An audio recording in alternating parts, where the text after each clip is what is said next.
Good morning, folks. We are talking about the introductory chapter in the fundamentals of ethics. I do have my chapter highlights here, which you'll also have access to. I want to make sure that we cover the lay of the land in the introductory chapter, in part because it will tell us some of the things that we will be looking at as we go through the course.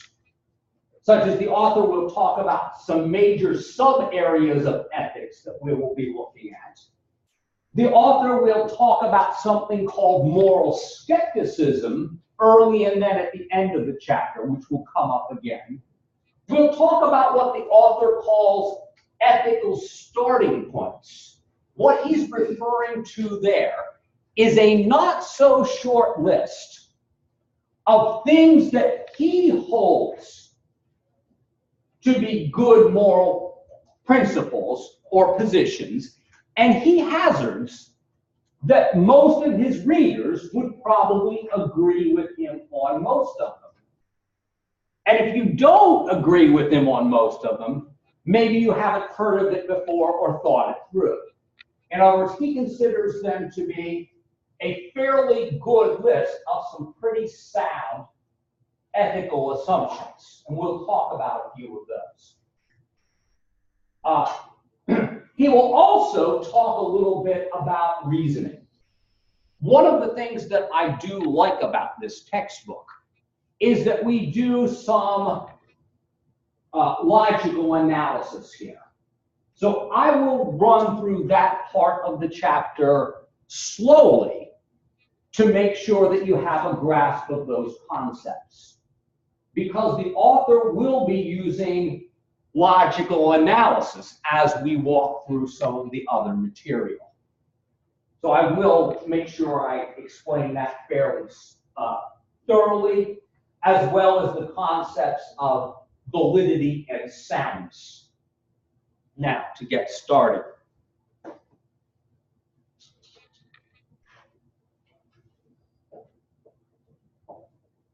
The author introduces some of the main areas of ethics that will be covered throughout this course. We might consider them, subheadings in the larger classification of what we call ethics. Now, admittedly, these are not all the sub-areas. These are just the ones that we are going to be looking at.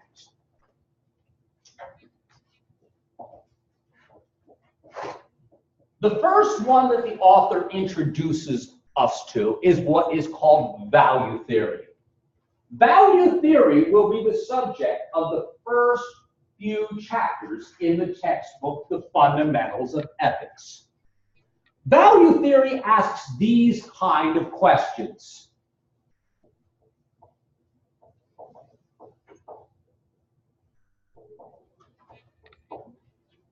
What is a good life? And when I say good life, I mean, in our case, a good human life. What does it mean to live a good life?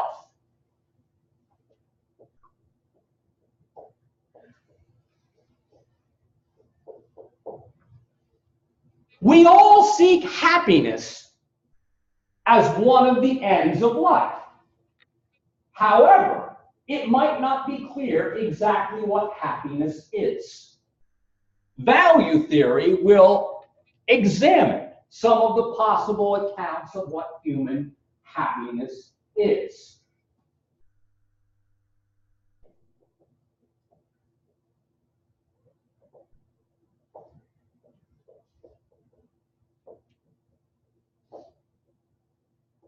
And I'll read this in a minute.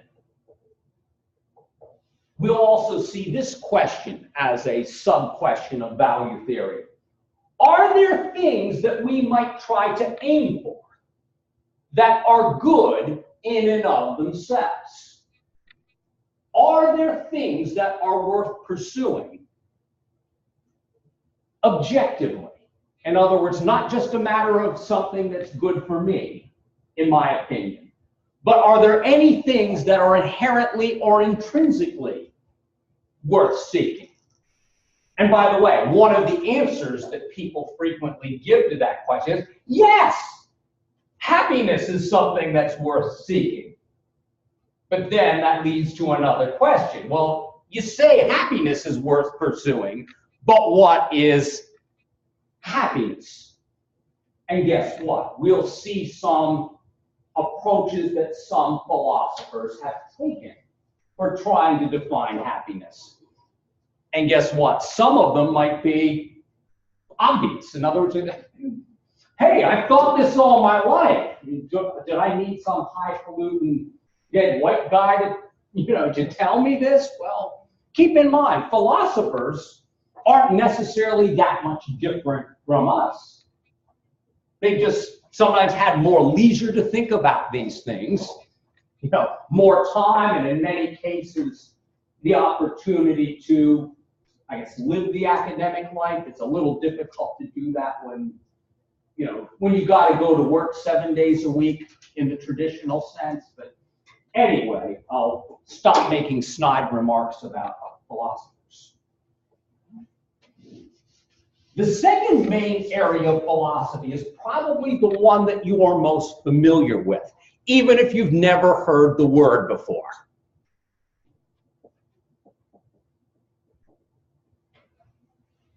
You'll see this in the intro chapter. Normative ethics. Now, the root word of normative ethics is norms. Now, typically when we talk about ethical norms, we are talking about guiding principles that can help to tell us what we want.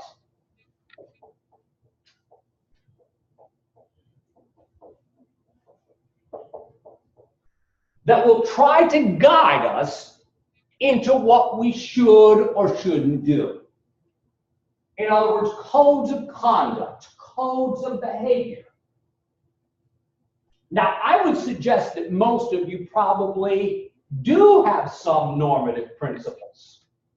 Now, the philosophical work that has to be done, maybe not by you, but by philosophers who hope to ground or support their normative theory, their burden will be providing some kind of an accounting of why these are the best normative principles. And they also ought to be prepared to address, guess whom? Their critics. In other words, what argument might you give to silence your critics? Now, since I'm talking about normative ethics, I'll harken back to an example I gave a few minutes ago. One of the most familiar normative theories is called utilitarianism. And I have heard some lecturers contend that for many people, utilitarianism is a sort of psychologically automatic response that many people have to what we would call moral dilemmas. That is, even if they hadn't thought it through too much, many people take it for granted that whatever the bad dilemma happens to be, we ought to do those things that promote the greatest good for the greatest number of people. Now, let me give you one of the most familiar illustrations, since I think it's fair to give illustrations here.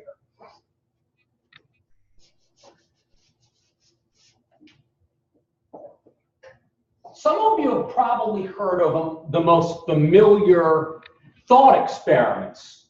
And I think one of you knows where I'm going. They're called trolley car thought experiments. And for those of you in the, I guess, the internet generation, there are some very funny, cynical, dead memes out there making fun of trolley car thought experiments.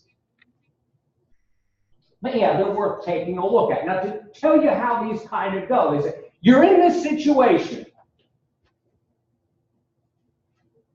You got an out-of-control trolley car. Now, folks, thought experiments are always contrived. They are put together in order to make subtle distinctions and to make us think about issues. it doesn't have to be a real situation in order for it to be useful for helping us to think about things. However, even if they're not real situations, they can be what? They can actually be applied to real situations. Even if this situation isn't literally real, it can be applied to real situations.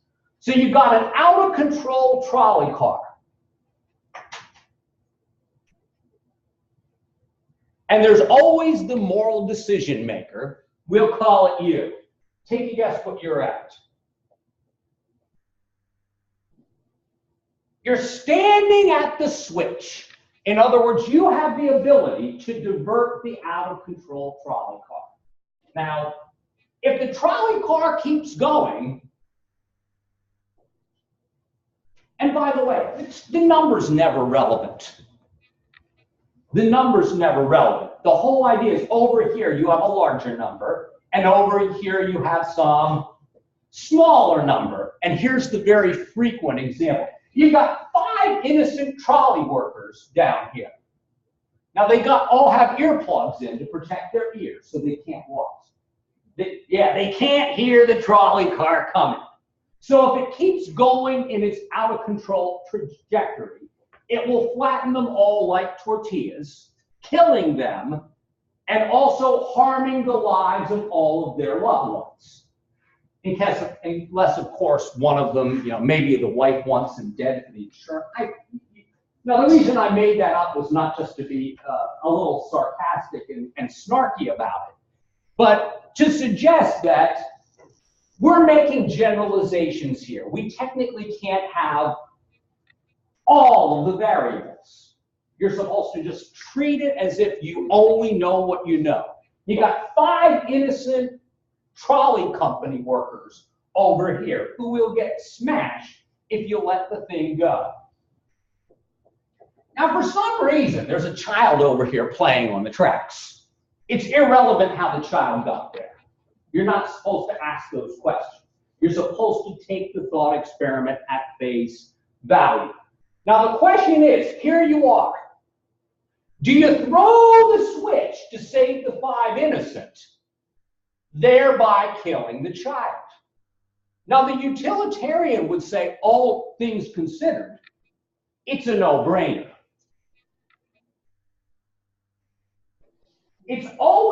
It's never a good thing that anyone has to die, unless it's someone bad, coded as bad by the society or whatever. But we're not saying, whoopee, we're going to kill a child. No, that's not what we're doing at all. We're recognizing that sometimes difficult decisions have to be made. You sacrifice the one to save a larger number, doing the greater good, even though it's regrettable that anyone had to die. Now, utilitarianism would say the moral point of view is to sacrifice the one to save the many. Now, folks, there are normative theories who might agree with the conclusion, but disagree with the principle of how you get there. There are other moral theories that might disagree, normative theories that might disagree with this altogether. I just wanted to give you one example of a normative theory and how it would play out when applied to a concrete example. Normative theories are frameworks that are designed to help to guide our conduct, to try to figure out what the right thing to do is in general. And then, of course, that can be applied to concrete situations. The idea is normative principles are to help to guide our conduct in life's challenging and perhaps even in their not so challenging situations. Now, finally, the third area of ethics that the author of our text is going to broach will be meta-ethics.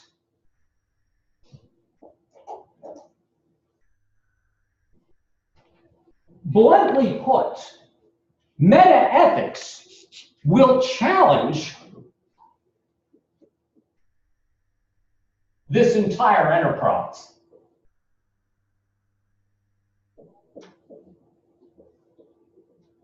Well, that's vague. What do you mean by it challenges this entire enterprise? Well, I mean something like this. Metaethics will question if we can actually, can we truly know or prove that any person's account of happiness is any more true than anybody else's account of happiness? Metaethical critics will ask questions like, yes, that normative theory is all fine and nice, but really what you're giving are value judgments here. The problem is value judgments are not facts. Value judgments are interpretations, and interpretations come from individuals. Individuals are never unbiased and objective. Individuals are by their very nature biased and subjective. So the question is, how can you know or prove that any of these normative theories is really true in any meaningful sense? It will challenge the entire enterprise. Now, keep in mind, the author does take these critiques seriously. But he will conclude, I hope I'm not spoon-feeding too much here, that even if these are reasonable and meaningful critiques, it doesn't mean that we still don't need normative ethics, even if it is minimally to keep us from killing one another. In other words, even if ethics are not part of the fabric of reality, we still would have needed to invent ethics, even if it is for that minimal reason, to keep us from hurting one another. And I'll give you another easy example. Even if I cannot prove concretely what human happiness is, or what a life worth living constitutes, it does not mean that I shouldn't care. Because simply put, I want to be happy, even if it's not easy to pin down exactly what happiness is. I care very much about that question, because after all, it's my life, and I want it maybe not to be perfect, but at least I would like my life to have some kind of value to me, those whom I care about, and so forth. So even if I can't prove any of these theories that we were talking about, it doesn't mean that the questions don't matter to us. And to give you a Socratic example, it also doesn't mean that some answers are not better than other answers. Perhaps we are better off not thinking about proving things. Perhaps we are better off thinking about producing reasonable arguments versus less reasonable arguments. Perhaps we are better off thinking about better supported points of view as opposed to poorly supported points of view. So I'm making the case that even if these meta-ethical criticisms of ethics are worth taking seriously, it doesn't mean that we can't have meaningful and thoughtful conversations about ethics. And I hope some of you also realize why we should be having these conversations, because some of you probably wrote an introductory homework assignment about something you care very deeply about. In other words, these are things that matter to people. They're things that we can't just say, who cares about? And I think for the most part, we also can't say whatever floats your boat, Jack, either. Because after all, if you said whatever floats your boat, Jack, worst case scenarios, things could get very chaotic. In other words, we need some kind of, even if it is just mutually agreed upon for now norms, in order to keep things running smoothly and so forth. And most of you believe that there ought to be rules of fair play. I'm going for easy examples here. Even if we can't give proof of why there ought to be rules of fair play, or what exactly the rules of fair play ought to constitute, most of you probably have a basic belief that there ought to be rules of fair play. Now, I kind of already talked about moral skepticism here. Now, I want to talk about something that's not in the book, but might be of interest to you and won't be on the test. So if this shows up as a quiz answer, it's not the right answer, because it's not in the book. There will be some times where we may have mini forays into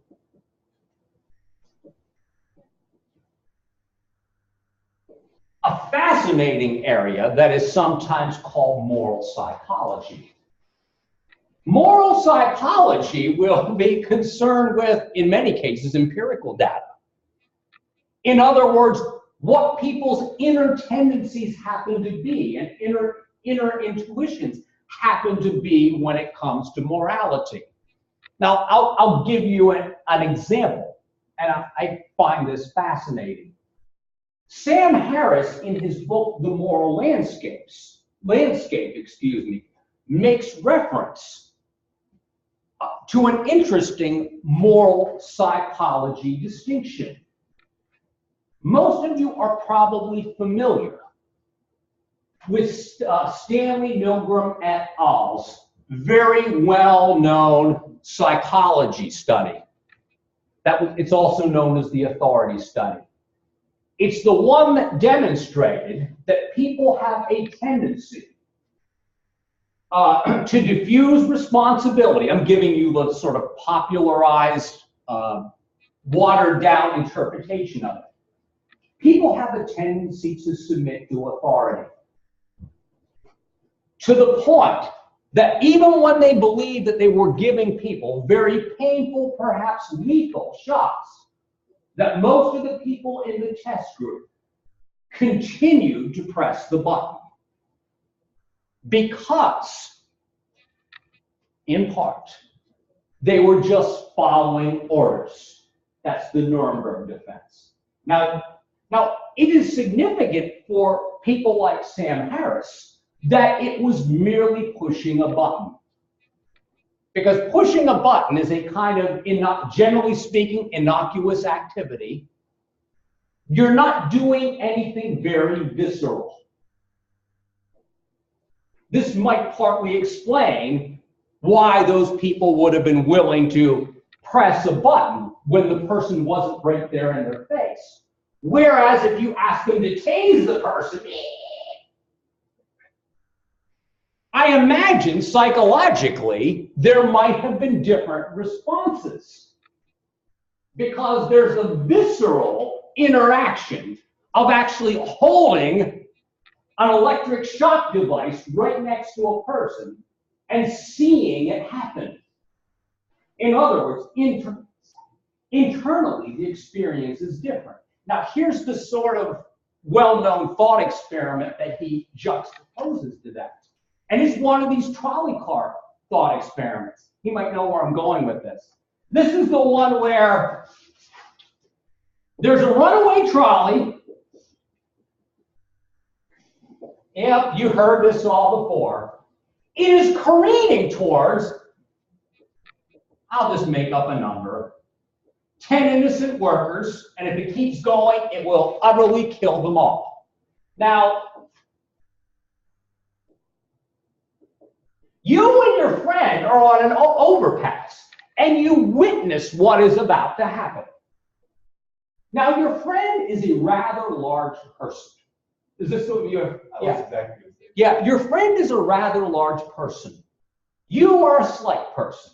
Now, one gentle push could put your friend over the edge and thereby slow the trolley car down enough, or at least get the 10 workers' attention to save their lives.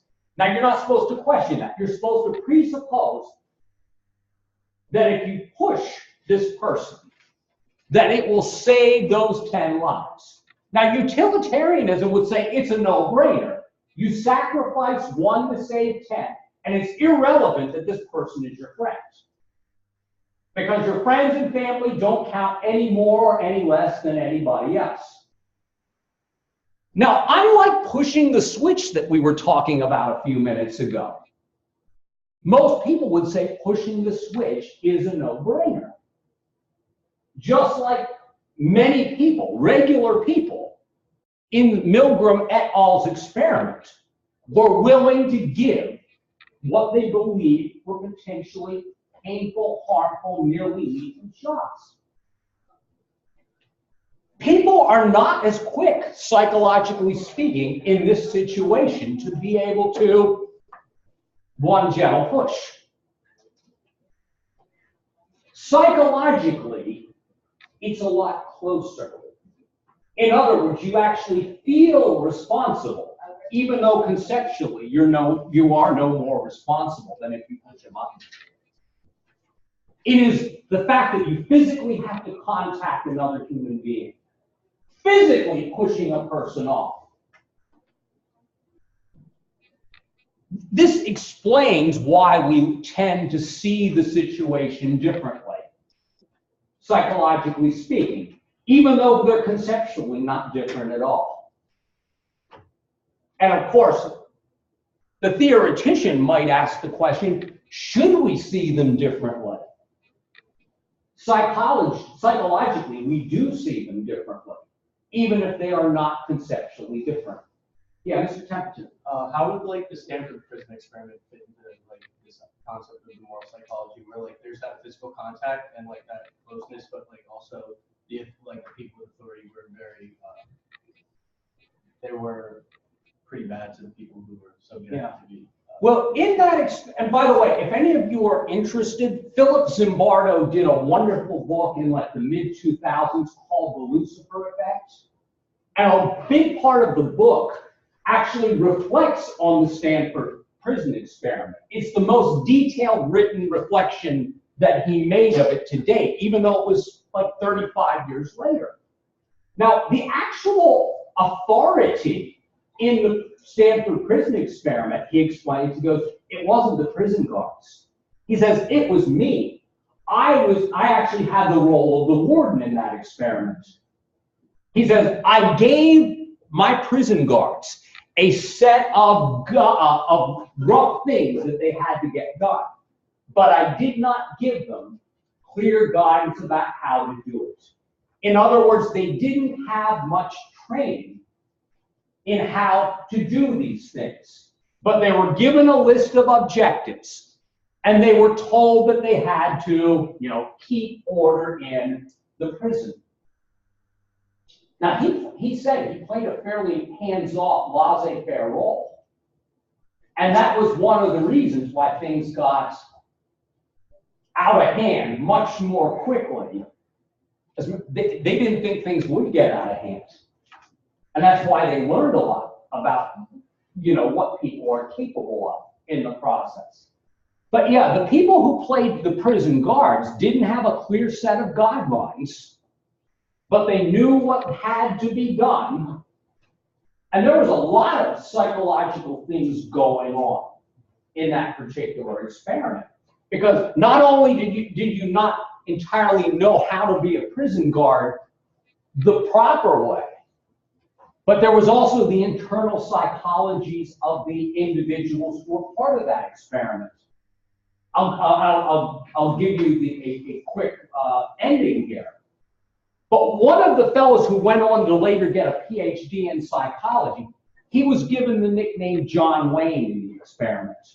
And this is because he wanted to be the tough guy. Well, he was the one who, in the pre-experiment, what do they call it, studies that were done, he had the lowest masculinity profile of all of them.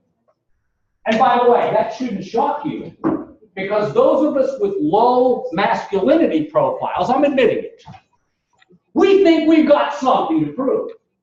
I want to show you I'm a real man, and a real man is a brute. A real man can be tough. A real man wants to fight. So guess what? It's not surprising in the aftermath that he was the one who actually took sick pleasure in devising all kinds of ways to annoy and even torture the people who were playing roles as prisoners. And rationally, he knew they were all just play acting. But that's the weird thing about we humans. When we get into social contexts, even if rationally we know that it's an experiment, it was real to them. And they had all of the psychological effects of being in the real situation, even if rationally they, on some level, knew it was just an experiment. We'll pick up with this more next time. So is it just chapter 1 and the questions that we have to do? What's that? Chapter 1, was it in the book that has to be done? Yeah, or it's not one, it's in chapter intro. Oh, chapter 8. It's on page 19, it's questions 6 and 7. Okay, thank you. Sure. Very cool, and I'll get on top of things.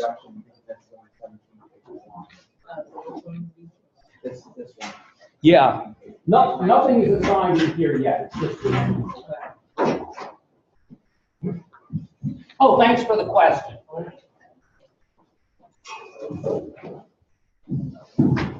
And it fit neatly with what we were talking about, too.